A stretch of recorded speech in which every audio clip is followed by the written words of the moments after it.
Əziz dostlar, ilk öncə sizi müqəddəs Qurban Bayramı münasibəti ilə səmimi qəlbdən təbrik edirəm. Sizə ruzi bərəkət, can sağlığı, müvəffəqiyyətlər arzu edirəm.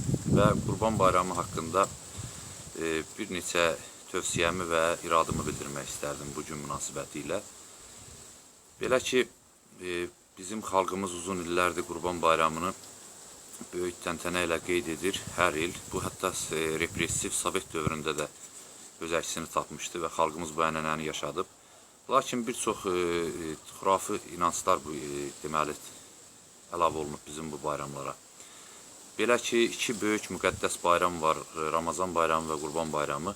Qurban bayramı ərəfəsində insanlar, xüsusi olaraq ilk öncə ondan başlamaq istəyirəm ki, bu sosial şəbəkələr mövcud olandan sonra burada yaxşı xüsusiyyətlərlə yanaşı bayağılıq da həddindən artıq artıb. Məsələn, bu müqəddəs bayramı artıq bayağılaşdıran insanlar var ki, xüsusi olaraq da qurbanlıq heyvanların şəkillərini və xüsusən də qoyun şəkillərini bəzəkli və digər formalarda götürüb paylaşırlar, insanlar bir-birinə göndərir və sanki digərlərində belə bir təəssürat yaranır ki, bu insanların yox, heyvanların bayramıdır, qoyunların bayramıdır. Mən onu qeyd eləmək istəyirəm ki, bu qoyunların bayramı deyil, bu insanların bayramıdır. Ona görə də bu həqiqətən də böyük bir günahdır. Yəni bu işi görməyin, ictimailəşdirməyin. Bu özü özlüyündə bir xırda bir şey kimi görsənə bilər. Xoş bir məsələ kimi görsənə bilər. Amma bu şəriət baxımından, din baxımından həqiqətən böyük bir günahdır.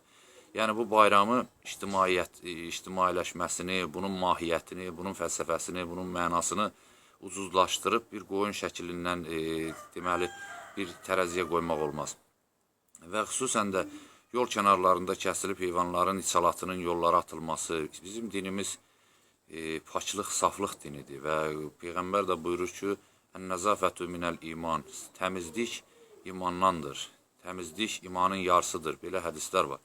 Yəni bizim İslam dini paçlığı, təmizliyi, həm mənəvi paçlığı, həm zahiri paçlığı önə sürən bir dindir. Ona görə də siz əgər o heyvanı kəsib güya ki, Allaha ixlasınızı bildirmək istəyirsiniz, ancaq digər tərəfdən yolları, belə deyək ki, cəmiyyətdə ikrah yaratmaqla günah qazanmış olursunuz. Və o atdığınız içalat, bağırsaq, dəri, o yol kənarlarında bayram günləri olduğu üçün bir çox o zibil yığan şirkətlər də fəaliyyətini dayandırır və həqiqətən üfunət, milçək və antisanitariya əmələ gəlir ki, bu da ikrah yaradır. Yəni ancaq özünüzü və öz qarnınızı düşünməyin, ictimaiyyəti, cəmiyyəti düşünün. Və qurbanı çox adam kəsir, ancaq özü, belə deyək ki, imkanlı şəxslər öz yaxın adamlarını başına yığır, kabab çəkirlər və məclis qururlar. Bunu da hətta bir şəklini çəkib sosial şəbəkələrdə paylaşırlar. Ancaq bunu unutmayaq ki, bir tikə çörək tapmayan insanlar var. Yəni lazımdır ki, həmin insanlara yardım olunsun. Lap tutaq ki, qurban kəsib paylamaq imkanı olmayanlar belə Qurban bayramı günündə ət olmasa da belə hər hansı bir ərzaq, hər hansı bir 5 manat, 3 manat imkanı çatdığı qədər o imkansız şəxslərə kömək eləməlidir. Çünki elə insanlar var ki, heç Qurban bayramında qurban əti yemək o tərəfə dursun, heç onların bəlkə də evlərində çörək yoxdur. Həqiqətən də bu cür insanlar var, biz bunları şahidi oluruq. Və mən tövsiyə eləyərdim ki, bu cür məsələlərə bir diqqət olunsun. Bunu çox təəssüflər olsun ki, din təmsilçiləri, ilahiyyatçılar, ruhanilər, hətta Qafqaz Müsəlmanları İdarəsinin mənsubları belə bu şeyləri bu qurban ərəfələrində xatırlatmırlar, demirlər. Və özləri də həmin yollardan keçib gedirlər, o üfunət qoxusu verən yollardan.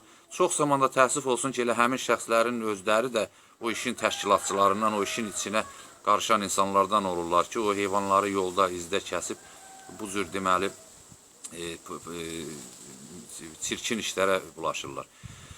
Və bir də bir şey qeyd eləmək istəyirəm ki, bu qurban ətinin kəsilib satılması məsələsi var ki, qəssablar qurban əti adından, yəni dələduz insanlar daha doğrusu, qəssab da demək olmaz.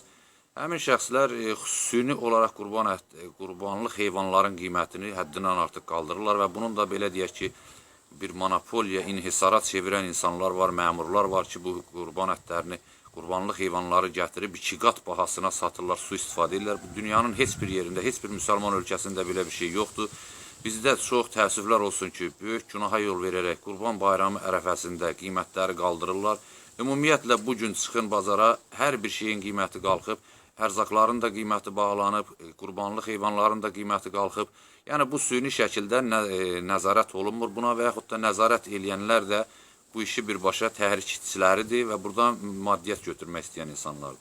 Ona görə də mən tövsiyə edərdim ki, insanlarımız diqqətli olsunlar, imanlı, insaflı, imkanlı insanlar əsas bu bayramda kasıbları, məzlumları, miskinləri, xəstələri, acıları, şəhid ailələrini, necə deyim, bir tikə çörək tapmayan insanları nəzərdə saxlasınlar. Yəni, bu bayram kasıbların bayramıdır. Bu bayram imkanlı şəxslərin imkansız şəxslərə əl tutması bayramıdır. Bu, qoyun şəkili çəkib paylamaq bayramı deyil. Bu, kabab məclisi qurub şəkil çəkib onu ictimailəşdirmək bayramı deyil. Bu cür insanlar bilsinlər ki, heç də o kəsdikləri qurbanla Allaha yaxınlaşmırlar. Qurban sözü qürbət sözündəndir. Ərəbcə Allaha yaxınlıq deməkdir. Necə ki, namazda, niyyətdə qurbətən ilallah deyir, həmin qərəbə sözündəndir. Yəni, Allaha insanı yaxınlaşdırmayan ibadət zəlalət deməkdir, zəlalətə aparan yol deməkdir. Ona görə bu qurban ibadətini elə yerinə yetirmək lazımdır ki, Allah tərəfindən qəbul olsun və ictimaiyyətdə ikrah yaratmasın. Digər dinlərin mənsublarında, məzlum, miskin insanlarda İslam dininə qarşı, İslam dini altında bu işi görən insanlara qarşı ikrah hissi yaratmasın. Ona görə mən tövsiyə edərdim ki, hər bir şəxs qurban kəsən, kəsməyən ümumiyyətlə bu bayrama xüsusi diqqət ayırsın. Bu müqəddəs bayramı çirkinləşdirmək olmaz, ikrah yaratmaq olmaz. Əsas burada kasıb insanlara əl tutulmalıdır. Və bu cür daxili və zahiri çirkinliklərdən bir mənalı şəkildə çəkinmək lazımdır. Qurbanlar kəsmək üçün xüsusi yerlər, qurbancaqlar mövcud olmalıdır və mövcuddur. Əgər buna əli çatmayan insanlar da öz həyətində, öz evində kəsə bilər.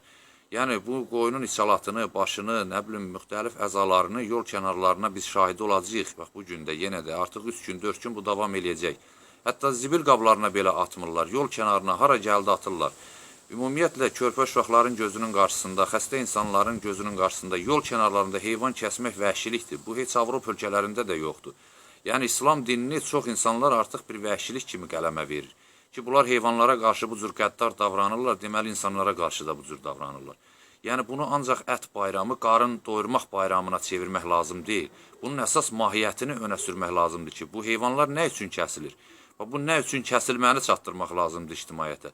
Onu kəsib kabab məclisi qurmaq İslam dininə heç də sədaqətli olmaq demək deyil.